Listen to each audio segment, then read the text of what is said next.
नमस्कार. गोष्टींच्या वाड्यावर तुमचं पुन्हा एकदा मनापासून स्वागत. शाळेत जायला तुम्हाला आवडतं का? मला तर भारी आवडायचं. शाळेची मज्जाच निराळी असायची. असाच हा राणीचा शाळेतला पहिला दिवस.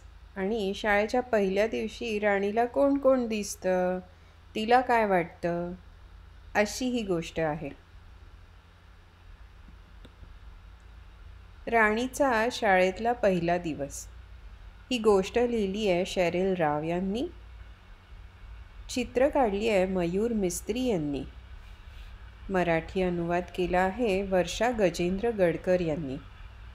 प्रथम बुक्स आणि स्टोरी विवर कम्युनिटी घेऊन आले हे पुस्तक आपल्यापर्यंत. Licence standard CC BY 4.0 licence खातर. याची वाचन पातळी आहे 1. आज माझ्या शाळेचा पहिला दिवस. आई माझा हात धरून मला घेऊन चालली आहे.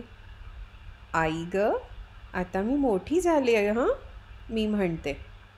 सोड माझा हात, मला एकटीला चालू दे. आई माझा हात आणखी घट्ट पकडते. शाळेपाशी मुलांची खूपच गर्दी आहे. कुणी बसनं येतंय तर कुणी कारमधून. काही जण रिक्षानं तर काही सायकलवरून. माझ्यासारखी चालत येणारी मुलं पण आहेत हां. आम्ही आता शाळेच्या दाराशी पोचलोय. आई माझा हात सोडते. आतमध्ये मला एकटीलाच जायचंय. माझ्या भोवती कितीतरी नवीन चेहरे दिसतात.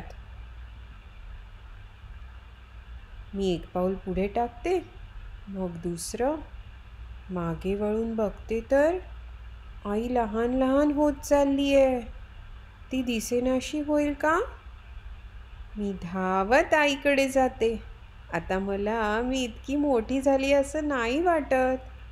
मी तिचा हात पकडते आणि म्हणते, तू मला सोडून जाऊ नको. आता सगळी मुलं आत गेली आहेत. बाहेर मी एकटीच आहे. बाई बाहेर येतात आणि माझ्याकडे बघून हसतात. मी पण हसते.